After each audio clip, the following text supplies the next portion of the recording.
everyone, to the greater community. We're excited to have you back for another week. We have been diving into what God is doing locally and around the world outside of the four walls of the church. And this week, we are so excited to have Mark and Gretchen Potma with us. They are serving in the Czech Republic, and they have a video to share with us to share a little bit about what God is doing through their ministry. So take a look.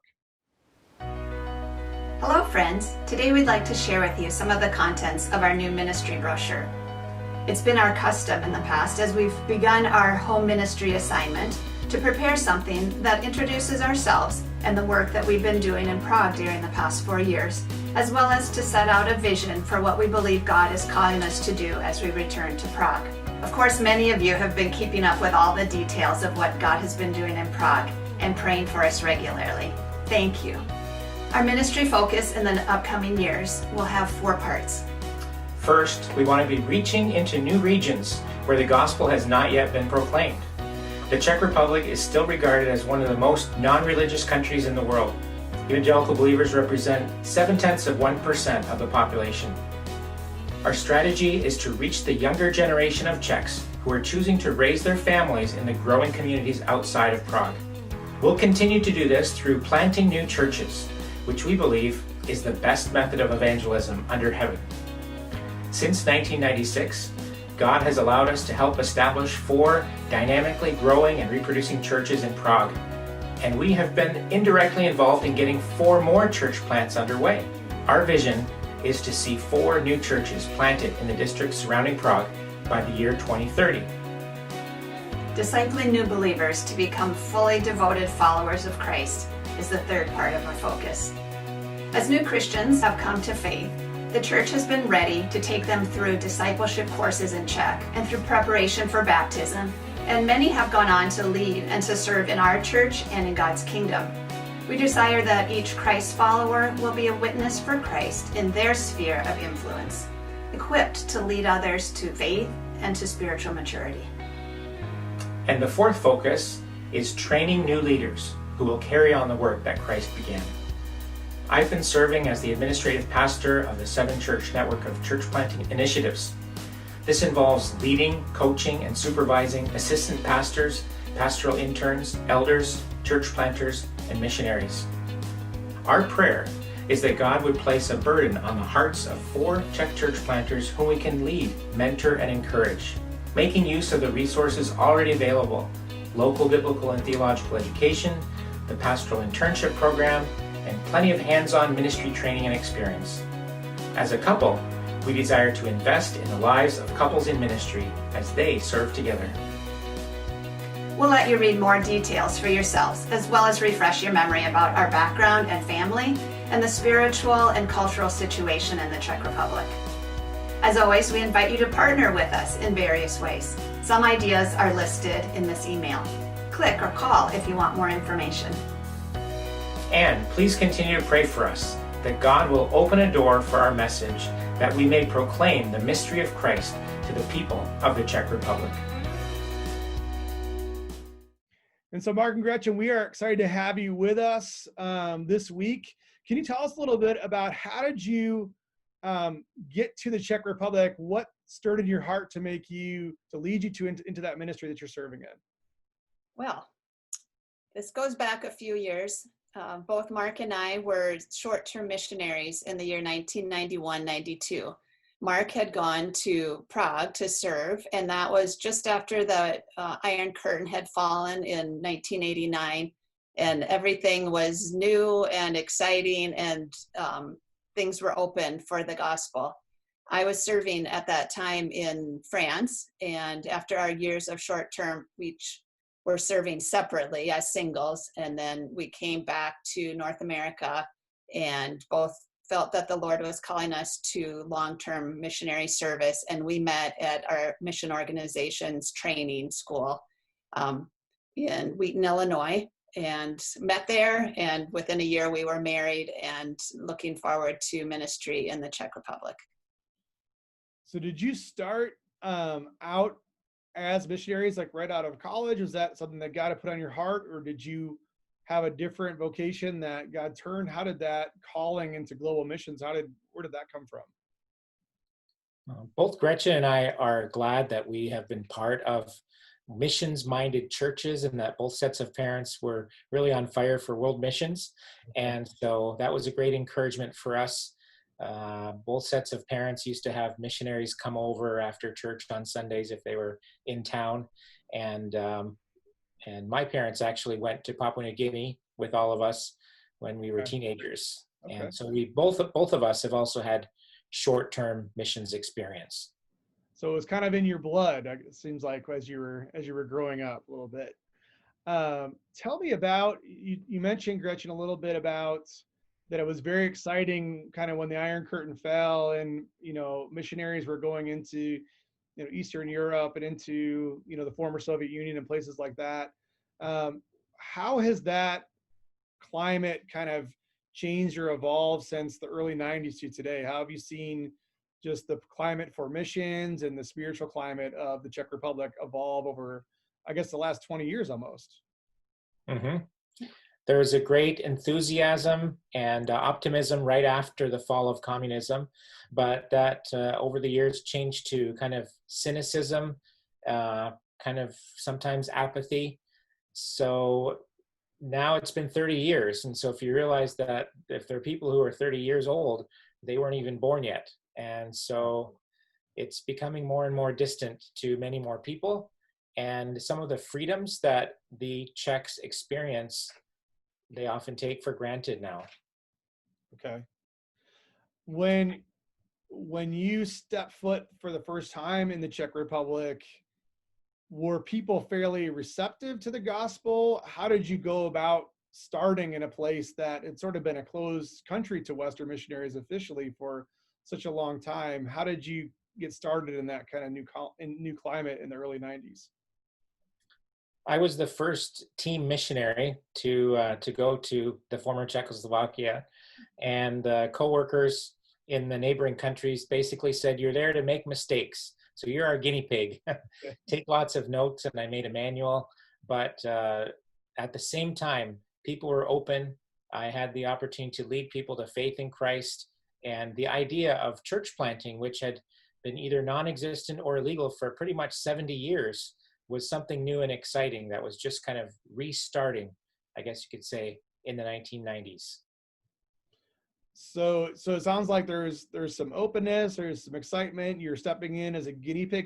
What does that feel like as a missionary, kind of stepping off into sort of a new frontier for you? What emotions were you guys feeling as you started in on this work?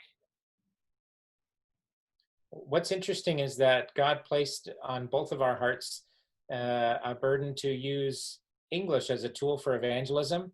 Okay. And so personally, I wasn't necessarily called from the beginning to become a pastor, but over the years, God placed that on my heart. And in 2010, I was ordained as a pastor in the Czech denomination, one of the first missionaries to do so. Oh, great. And so it has been a process, and what we started off doing is not necessarily what we're continuing to do, but God continues to open new doors of opportunity, and we also are so glad to be able to do things together as a family.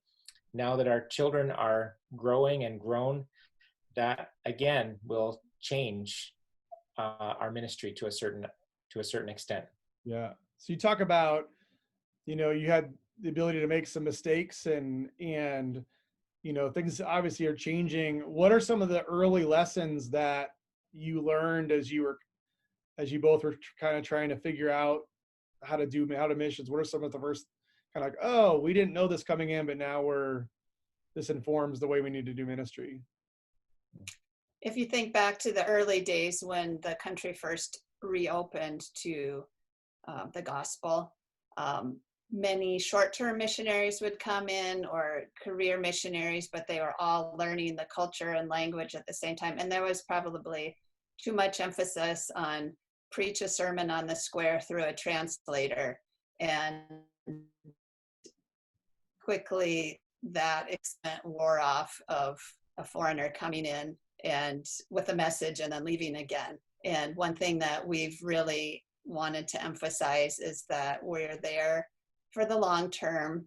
Mm-hmm. We don't present the gospel as a a tract or just a one-time encounter, but we really work on developing relationships. So we have often used English classes, so weekly contact with the students, and each English class is followed by a Bible class. And so we start with, we use a creation to Christ curriculum for the Bible classes. So that's even in 2 years it takes to go through the whole curriculum. So it really is in depth and continuing that weekly contact and those long-term relationships. And those relationships are also evident when we talk about our English camps. And we've had teams from Community Covenant come to our English camps. And those are relationships that have continued for many, many years, the students that come to English camp. We would like to see more of them become part of our church fellowship, but it takes a really long time for Czech people to really comprehend, and maybe they comprehend more than North Americans, what it will mean to become a follower of Christ. And so they very carefully weigh their responsibility and what that will mean to them in their personal lives. So the two things I heard especially pop out as you talked was English and kind of teaching English, and also Bible as two kind of major emphases. What is it about those two, I guess, focuses that make that a good strategy for mission in Czech Republic? Mm-hmm. It's not only just an interest or a hobby or desire, but for many people, it's a real need for them to be able to get a particular job, or to be able to communicate properly, or even to be able to travel, as English quickly is becoming the world language, if not already. And the second part of that is really lack of understanding of basic Bible truths and teachings. And so many people, although they are raised as atheists, they realize that the Bible is an important book and it's part of our civilization, so we should at least know something about it. The Czech Bible Society estimates that only 25% of Czechs actually own a Bible, and many of those that do have never opened it for themselves. And so that brings up a question for me. What percentage of Czechs at this point would consider themselves Christians? Mm-hmm.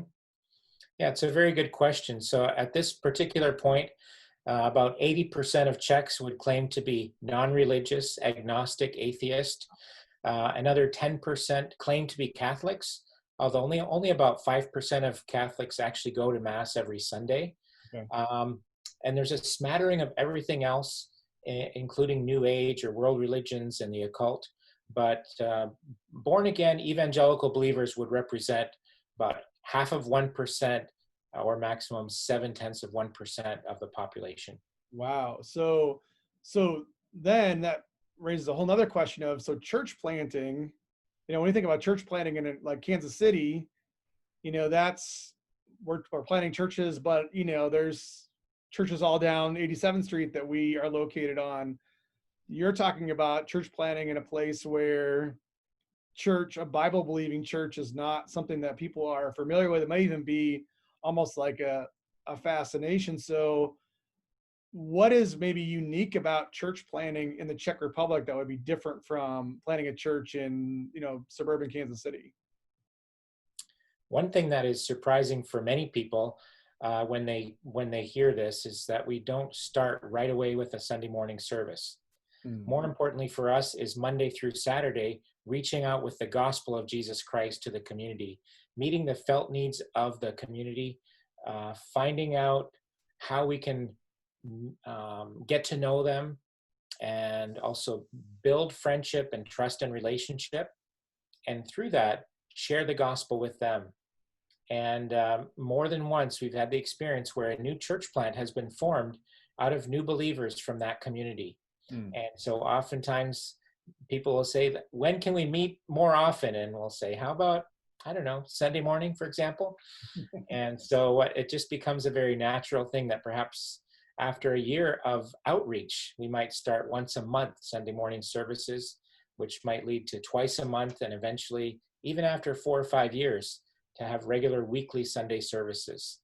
So in a nutshell, the emphasis is not on planting church services, but on planting the body of Christ in that particular community. Long after the missionaries and church planters and evangelists have moved on, that church with solid foundations will continue to reach out to that community for many generations to come. It sounds pretty biblical to me. It sounds like the book of Acts when as I'm listening to you as you talk. So obviously relational connections are important. It seems like relational connections are important no matter what ministry that you're involved in. How are you making these connections with people? Are there certain places you'll go, or is there certain hobby interests that you try to, so how are you making these first kind of encounters with folks? Every missionary would probably do that in a different way, depending on their own interests. Mark and I just happen to both be interested in educated as English teachers. So that was a good fit for us. And then as our season, because of the season of our life, I started having a mother's club and women's evenings. And then Mark loves seniors, so he had a seniors club. And we do all these things in kind of a rented storefront type of facility. So somebody might be on their way to the library and they see a sign for a kids club or a seniors club or whatever we think might catch somebody's interest. So other missionaries who like sports are into sports, others who are into music. So it's really depends on whatever your own bent is. And we find that's a good way to make connections. On the other hand, we have a Czech coworker who is just a natural born evangelist, and he will stand out at the metro station and hand out Gideon Bibles, and he is able to make connections with people like that. So it's not something I would be able to do, but that's the way he's been gifted. So really God is using a lot of different means to make connections with people. So when you're doing like a seniors club or a kids club, are you advertising it as a Christian kids club or a Christian seniors club, or is that more come out as they're involved in the program? We don't ever hide that we're part of a church group, and we advertise it. And for some people that would immediately turn them off, and so they won't come. So it's kind of a filter. Others, they don't mind that it's put on by a church, and for others, like that really triggers their interest, and they're like, yeah, I kind of had some questions. And one thing we also do is the Alpha course and the Christianity Explored course, and often we're surprised that there is more interest, and those, even in the last couple of years, those kind of really spiritually oriented opportunities have been more successful than the English classes. And you just jump over several years of work, really, when you find the people that really have spiritual questions and they really want to get right down to knowing who God is and who Jesus is and what it means for them. So if the English classes aren't as successful, it doesn't bother us. We're glad that we have those opportunities that we can really connect more quickly and kind of more efficiently with the people who really are seeking. Sure. So you alluded earlier to kind of a fatigue from the early days of, the Iron Curtain coming down, going from kind of a new excitement to kind of more of seems like a disillusionment. So how would you describe kind of I realize that every person's a little bit different, but generally speaking, how would you describe the worldview of an average person in the city that you serve in? Like how do they look at it today after, 30 years later? When you say the word atheist, you often think of someone who's really studied atheism, but that's not the way it is in the Czech Republic. In fact, maybe most people who claim to be atheists don't even know why. It's kind of, all my parents or even my grandparents were atheists. Somewhere back, someone went to a Catholic church somewhere, but it's like one of our missionary coworkers says, they've forgotten that they've forgotten about God. It just simply doesn't cross their mind. And so if you were to take that whole segment of 80%, they're not all convinced, hardened secular atheists, but another segment is what we call somethingists. And basically a typical Czech might say something like this: I know there's something out there, but I don't know what it is, and who am I to say what it is? That would be presumptuous of me. So the goal of life is simply to seek, and if someone ever finds what they're looking for, they could be the saddest person in the world. So they're almost like on a never-ending pursuit, and with almost not a desire to find a destination. Like that's almost like they'd rather just keep searching. Is that what I'm hearing you say? We've met many people like that. And so that's why for them to simply dabble in Buddhism or in African drumming or in some other type of mysticism, even the occult, and then perhaps come to a church service, they don't see any kind of disconnect in that.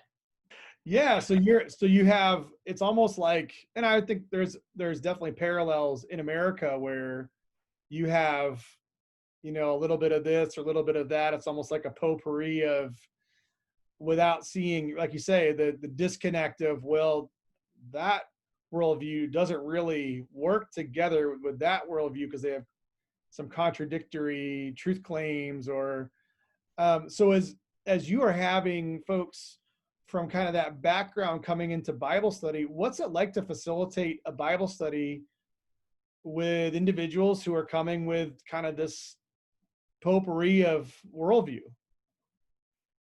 The teams that have come to English camp could probably tell you a lot about that as well, because at English camp we have an evening program and a gospel message is presented, and then there's opportunity with the small groups for the English teacher to lead them in a series of questions and discussion, and they find out those kind of things, like what they believe, what they don't believe, their personal experiences and how that all goes together. And they really are quite willing to discuss it without any kind of feeling defensive, or they just enjoy the process of discussing. We would like to see more people take that step of faith where they just decide, I'm not going to know the answer to all the questions ever, but I can still take a step of faith. So the English camps help with that, and the continuing relationships once we're back in Prague. But it's still a long, long process that some people just never really get any farther on. And some, a few people do, and we're very thankful for that. Are there some common characteristics that you see in those individuals who do take that step of faith? Are there things that you're looking for as indicators of kind of, if they start down this pathway, there's a better chance that they're going to follow, or is it kind of unique to the person? I've found personally that Czechs are really deep thinkers, and they need that time and space to really be able to think through the claims of Christianity, who Christ is, and what he has done for us. And when it comes to that moment of conversion through the power of the Holy Spirit, it is often so life-changing for that person that it is something that is a new direction for them. And so we see people who have made that step of faith 5 years ago, 10, 15 years ago, and they are still going on strong for the Lord. And at the same time, others who we thought were so close to making a decision and yet never really kind of crossed that line, they're still kind of where they were, maybe even a few steps back than where they were a few years ago. As you're talking about their thinkers, are there common questions that you typically get over and over again, or common objections that you typically get over and over again? I think there's a misunderstanding of the church, singular, and that would be the Catholic Church. And so it's kind of all bundled up together. And as well, there's the history of Protestant versus Catholic wars throughout European history, specifically in the Czech lands. Okay. And then, of course, there's the universal question of suffering. If there's really a God, why is there suffering in the world? So these are questions that we do often hear. And then there's also the I'm sure you encounter this as well. Well, I'm a good person. I've never killed anybody. Right. And I'm pretty sure I've done more good than bad. And so that's where it's important that we have these teaching times and after our English classes where we really systematically talk about what the Bible teaches from start to finish, that it's nothing that we can merit or deserve, and that it's solely based on the sacrifice that God has made for us. So that's really typical. Yeah, the kind of I'm a pretty good person kind of thing. Yeah, and those seem to be pretty universal. I mean, I'm sure they can contextually and specifically have nuances that are unique to the Czech Republic, but yeah, the whole idea of grace and forgiveness and not kind of having salvation based on our merit, but based on, the grace of Jesus is very much, I think, a foreign concept in America as well. You would see, as you have people that are taking this step and you talk about this radical life change, how do you see that impacting their social networks, whether it's their family and friends? Do you have to do a lot of work to come around them to kind of supplement that? Are they rejected? How does that typically go? I think in some mission fields, for example, in the Muslim world, there can be a lot of rejection and even complete separation from those. And yet, because Czechs tend to be more open-minded, they might even come across an opinion like, I'm so glad you found what makes you happy. Sure. And so they might not face the persecution that people in other parts of the world might face, or even what Czechs used to face under communism. Sure. But at the same time, many who have experienced a dramatic conversion realize that they don't want to live with their boyfriend or girlfriend anymore. We've experienced that multiple times. They don't want to continue in those sinful habits that were part of their life. And so that first year of conversion is an amazing time to witness to those who are close to them. But often by the second or third year, it's just a rather natural phenomenon, but those relationships may tend to become farther and less deep. And as they become closer to Christians than perhaps to non-Christians. So we want to make the most of that first year that they are Christians, to make connections with those who are in their sphere of influence. Yeah. When you mentioned earlier, there is going to come a day when the missionary moves on or the Westerner moves on. How have you seen the process of nationals coming to that conversion point, becoming discipled, and then becoming leaders? Can you talk a little bit about kind of the leaders within the Czech people that have risen up, and how has that impacted your ministry of the emergence of leadership within the Czech people themselves? Sure. One of our great prayers is that for example, the Lodvi Church that we helped to establish in 2013 would be able to be completely led by Czechs. And so one of our ministries is Pre-Marital Counseling, as well as preparation for marriage. And so a young man who didn't have a church home, but yet had a Christian background, came to our church, and he had been starting to date a new Christian. And so asked if they could come to our marriage preparation course. And to make a long story short, eventually they asked me to officiate at their wedding. Okay. And fast forward some more, they had their first child, joined our church at Lodvi, and we realized that he also had some theological training in his background and was quite a gifted speaker. So we asked him to speak and eventually prepared him to be able to consider stepping in as an elder.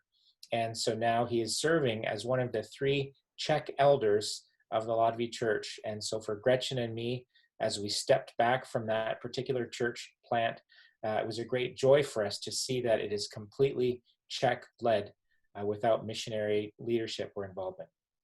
Yeah, and so I would imagine that's probably the goal all along, right? Is to get self-sustaining churches. And you talked about it gives you great joy, but can you talk about that? What is that like for you to labor for all those months and all those years to pour into individuals, then to finally be able to see something that you dreamed about be realized? What was that moment like for you when you said, okay, we can actually step back and let them lead? What was that like for you? That's a very good question. And I think we have it built into our rhythm of ministry in that we often have had 4-year terms of ministry followed by a 1-year home ministry assignment.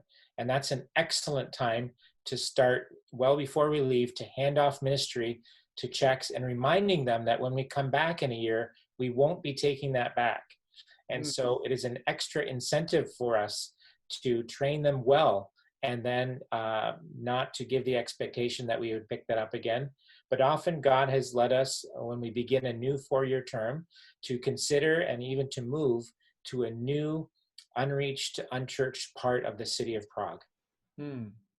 So it can be a little bit heart-wrenching in some ways, but at the same time, we are very fortunate that the first church that we were part of wanted to plant a new church, and then a new church was planted from that church. So we're kind of on the great-grandchild church, but they're all part of the same network of churches. And so the elders that Mark leads some of them are people that we started working with 25 years ago. So we still are able to fellowship with them, and it really is like family when the churches come together for a meeting or a celebration or some sort of baptism. So it's not like we've had to completely disconnect, but we've been able to continue those friendships and relationships.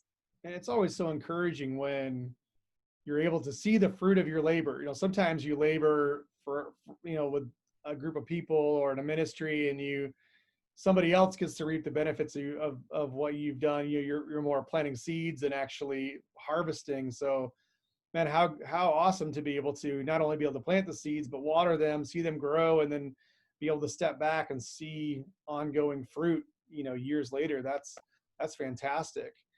Psychologically for you, is it difficult to get to the point where you've been able to release a church, you step back and come home on home assignment, and then you go back knowing, okay, we're going back to the start. We got to do this all over again. Can you talk a little bit about that? I mean, I would imagine there's a bit of a grieving process. As you said, it's heart-wrenching to step away, but then I'd imagine also you almost need to, do you need to get re-energized, or is there a natural excitement that comes to starting something new for you? So can you talk a little bit about that cycle? Because I just, as a pastor and someone who is trying to multiply ministry, I'm curious how that is for you as you're in this cycle of planting and releasing and planting and releasing. But at the same time, we're all wired differently. We're all given different gifts and talents and skills and abilities.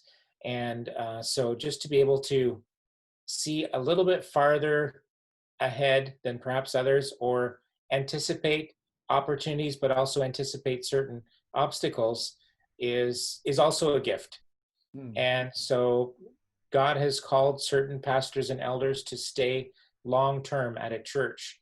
And I've never personally felt that way. In fact, I wasn't really called to be a pastor when we first arrived. And even after the Czech leadership approached me, I never wanted to take on the pastorate of a Czech church and just stay there. Yeah. And so what really grabbed me was the opportunity to be able to take on pastoral interns in an official capacity, as well as young church planters, and be able to walk alongside of them. And so at some point in our ministry, we were seeing the addition model, 1 + 1 + 1 + 1 church planting, and then moving into a multiplication model where we're able to invest in the lives of young Czech pastors and church planters and their wives, and also to help them to catch a vision, so that we may not be the actual boots on the ground in a new region, but we will be able to come alongside that particular Czech leader who is doing that. And all of a sudden, we can be working in 2 or 3 or more locations at the same time, because there are those who God has prepared and called and placed in that particular area with a burden for that location. And that person may stay there for a generation, who knows? Sure. So yeah, you're feeling like your niche of the kingdom of God is a little more on the apostolic side of getting things started and kind of coming alongside in order to move around. And so as you talk about a multiplication of churches in the Czech Republic, I mean, that's exciting, especially based on what you were saying earlier of, you know, a population that has such a small percentage of people who would call themselves Christians. As you are in this process of multiplication, and you look outward, what do you see as a vision in the next 5 to 10 years? How do you see the church growing and multiplying as you continue your work? Even before COVID hit, we saw a pattern of young people, young couples, young families moving to the periphery of Prague and even beyond the Prague city limits, often because of the cost of housing, but a cheaper land or cheaper living opportunities, but also good commutes to the center and more people working online. But when COVID hit, this just went into overdrive, and it's a worldwide phenomenon now, as people moving out of highly densely populated areas. So even before that, this was January, February of this year, through a process of prayer and vision, I laid out a plan for the next 10 years by God's grace, in consultation with Czech and missionary co-workers, to see 4 new churches planted outside of Prague city limits within the next 10 years. Northwest, northeast, southwest, southeast, that we wouldn't necessarily be the church planters on the ground, but that we would be able to identify and help train and place 4 Czech church planters in these four regions outside of the city of Prague, and see 4 new churches planted over the next 10 years by God's grace. We talk about urban and suburban and rural ministry, and each of those contexts has a little bit of a unique character. How is it different in the Czech Republic? How is it different in Prague? How is a church maybe that would gather in Prague? How does that look different than a community that would gather on the outskirts of the city? What are there cultural differences that you see in those kind of densely populated areas? Definitely there's a tension, because they're not moving necessarily to cornfields that are made into housing districts, although that sometimes happens too. They're moving into smaller villages that are becoming larger towns. Okay. And so there may be some tension between those who have lived there for generations versus the newcomers. Okay. Also, the newcomers still have their connections, whether it's family or job or activities in the city. And but what often happens over a course of 2 or 3 years is that the interest in their local community grows. And for Christians, that means the desire to reach out to those who are close to them. And although they often say, it only takes me half an hour by public to get to my workplace, on a Sunday it takes much longer because of public transportation connections. Mm-hmm. And so it is an extra incentive for them to be able to think locally and have a vision for a new church being planted right where they live. Gotcha. So that's the theory anyway. So we'll be trying out to see how this works, and you can check in a few years and see how things have turned out. Yeah. How you talked a little bit about public transportation. How do people typically move around? Is it a mixture of private vehicles and public transportation, or what is the most common mode of transportation for folks to get from place to place? Oh, for sure, the easiest to get right downtown is through the subway, which is called the metro. But okay. There's also a whole network of trams, which are like streetcars, and then of course hundreds of bus lines as well. Okay. personal ownership of cars is also very big. And other than congestion and parking, that's also another popular option for many Czechs. So of the population that you work with, is there a certain percentage? Is it the majority that you mostly use public transportation, or is it kind of a mixture? And does that impact your strategy? Does people's mobility affect how you strategize your churches and things? Mhm. Up until this point, our strategy has always been to find a location that is close to the metro station. So Gotcha. within a few feet or right next to a bus stop that goes one stop, for example. Yeah. And many people will arrive. That has to be considered. And then there also has to be at least a few parking spaces, because on a Sunday, the public transportation is not as convenient as during the work week. Or people just, they do that all week long and they want to, they bring in the whole family, that kind of thing. So there are a lot of considerations when we're looking at a location, and that maybe you don't have to, we don't need a huge parking lot, but we do need a few spaces, and we need to make it easy for people to get there, because it's not their natural tendency to get to church on a Sunday. So we want to make, or during the week, but we want to make it as easy as possible for them. And you talked about public transportation being more crowded and slower on the weekends. Can you talk about why that is? Just the intervals are much longer.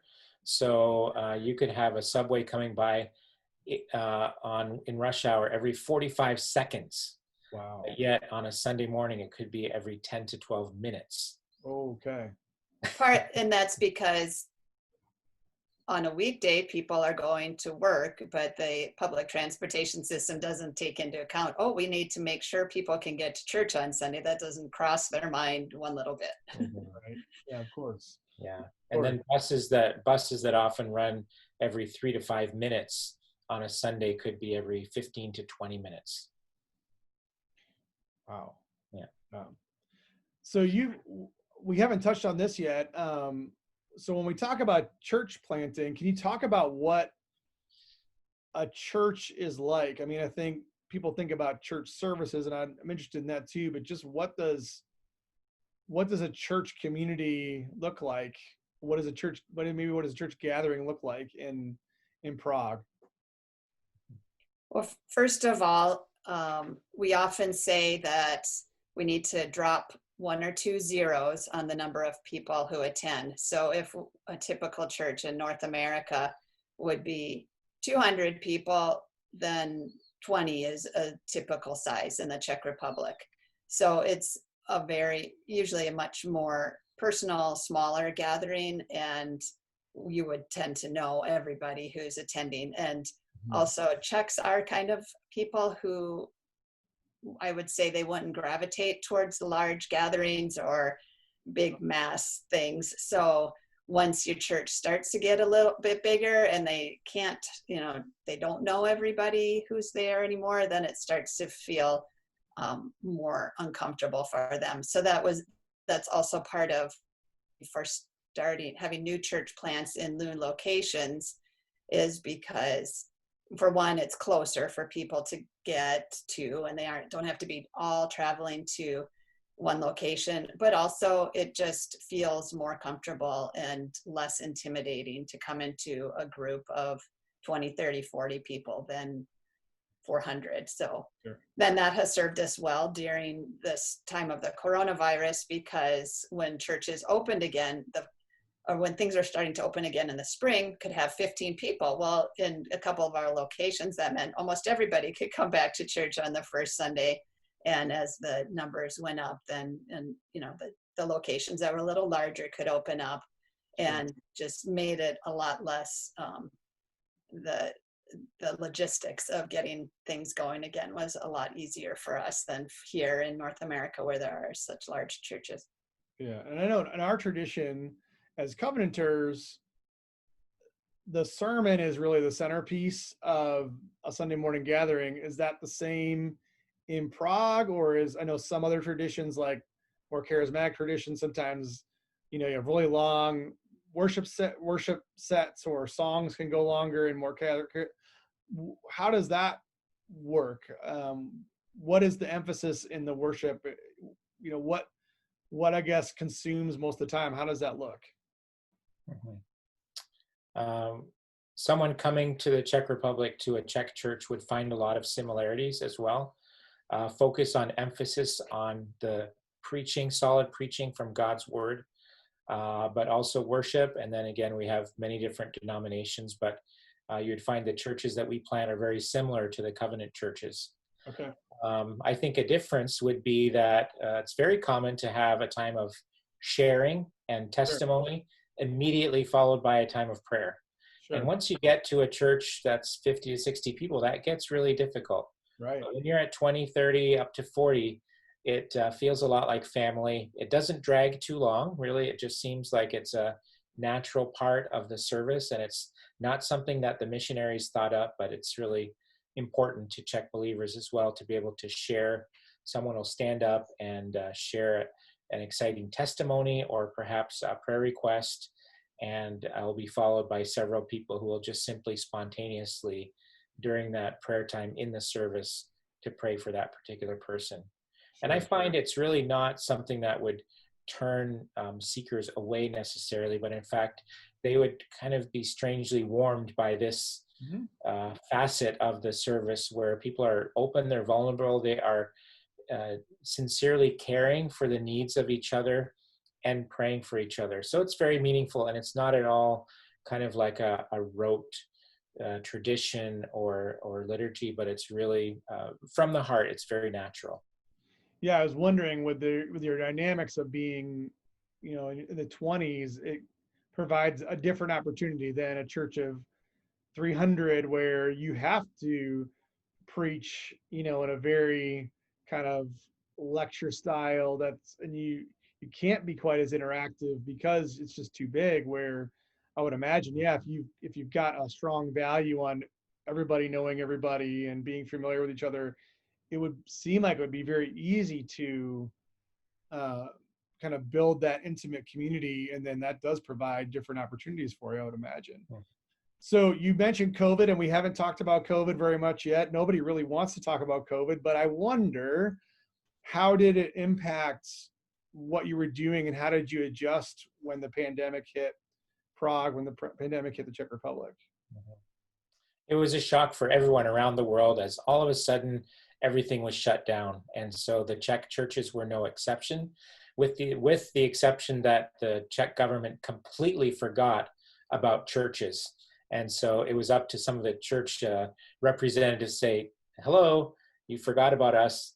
What about us? And they sincerely forgot. They had been negotiating all day long and into the evening, all the lawmakers and parliamentarians. What about the movie theaters? What about the schools? What about the restaurants? And not one single word about the churches. And that was just a kind of an affirmation that it doesn't cross people's minds. And so long story short, we were shut down for 7 weeks, but by God's grace, we were able to open with 15 people, and then 30, and then 50, and soon there were no limitations whatsoever. But in the meantime, we fast forward with a lot of technology. We were buying cameras, we were setting up YouTube accounts. Zoom, which was not known before, all of a sudden was kind of a household word. And that didn't just stop after 7 weeks, because as you're aware, about half the people wanted to get back as soon as possible. The other half was a little bit cautious and would rather just stay and watch online. So then we had a hybrid going, and to an extent that continued up until about 2 weeks ago with so-called second wave, and everything is now shut down even worse than it was in the spring.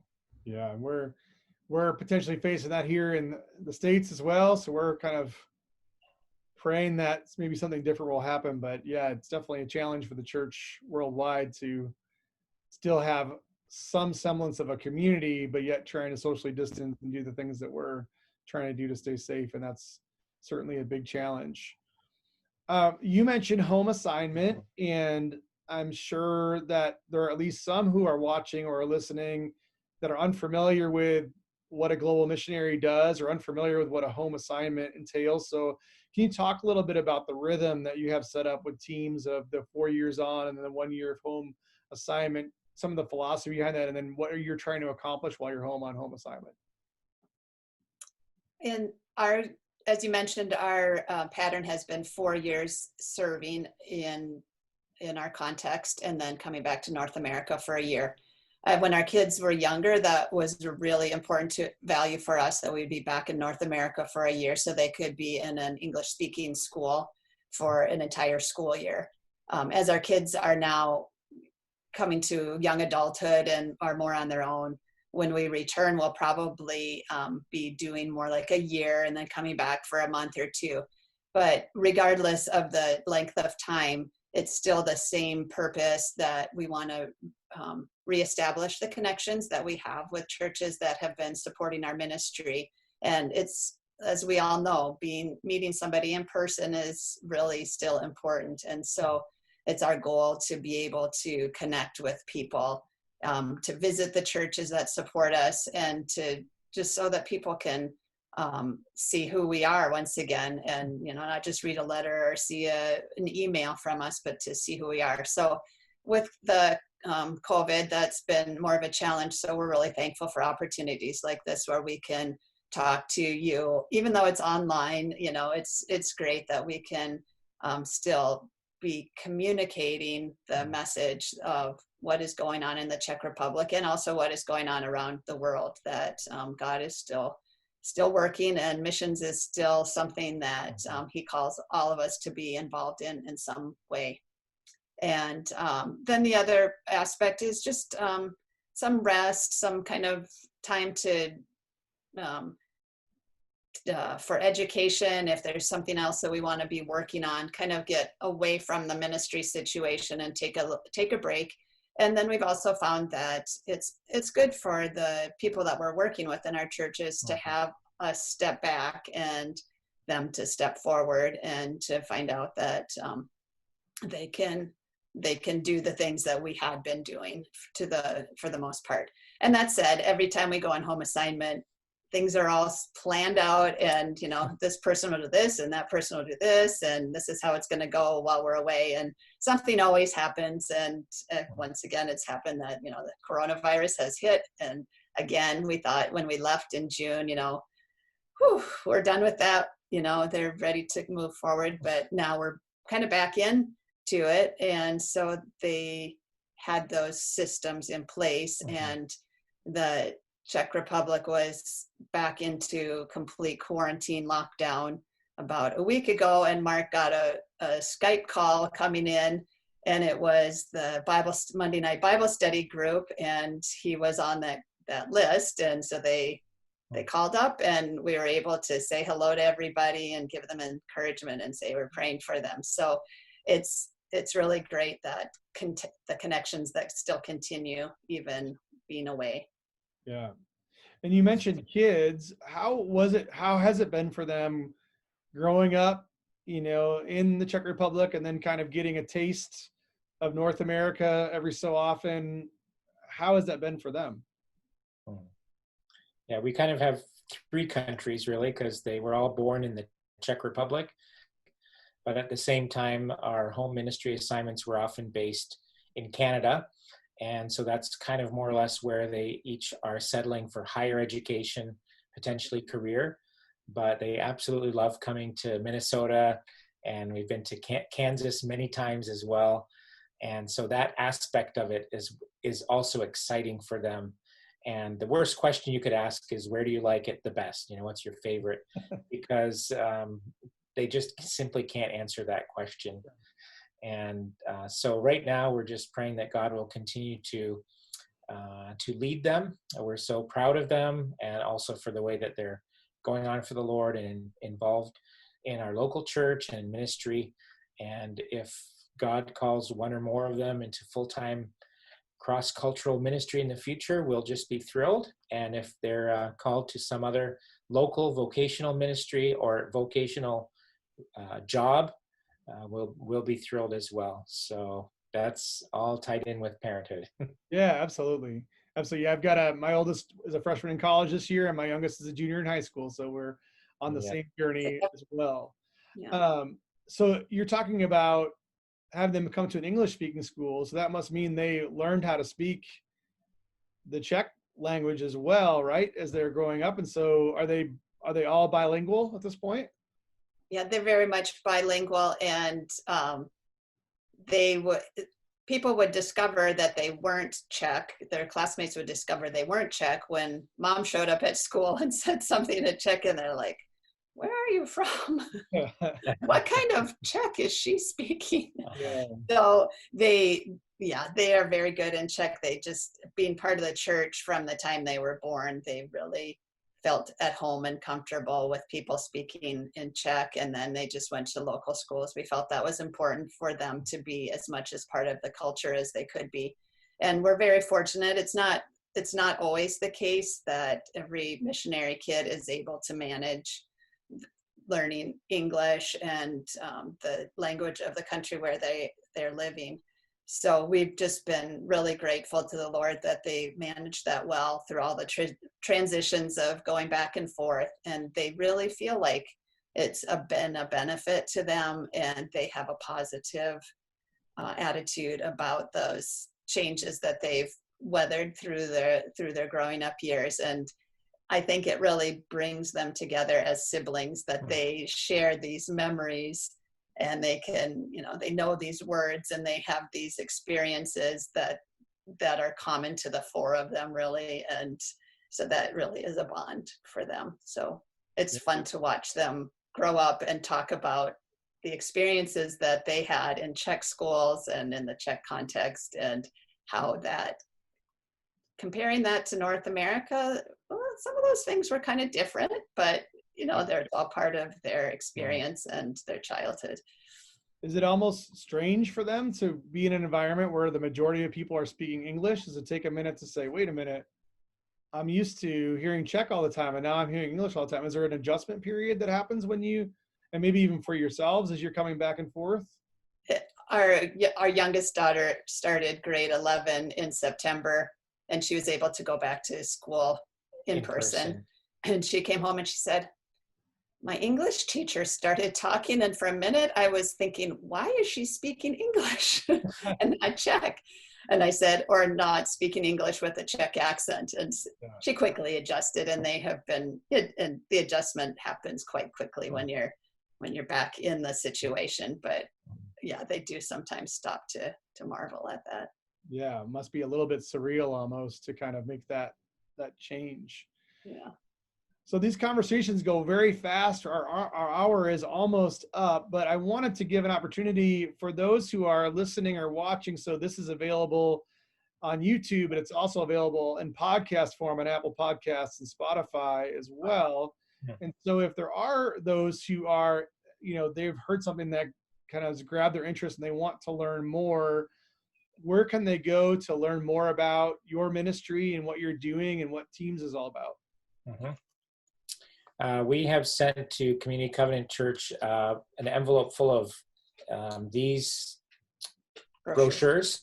And so once you're around physically, be able to pick one up from Pastor Tom or from others. And as well, speak to Phil and Gail Cyrillic. And Gail is Gretchen's sister. And they'll tell you a lot of exciting adventures they've had, along with teams from Community Covenant who have been in the Czech Republic over the years. And as well, pray that we'll be able to get to Kansas sometime during our home assignment. We can't wait to get there, but we'd love to do that. And of course, please sign up for our regular monthly prayer update, which we love to send out. And we're actually doing video versions now. So don't hesitate, and please, in whatever form or way you can, sign up for one of our updates.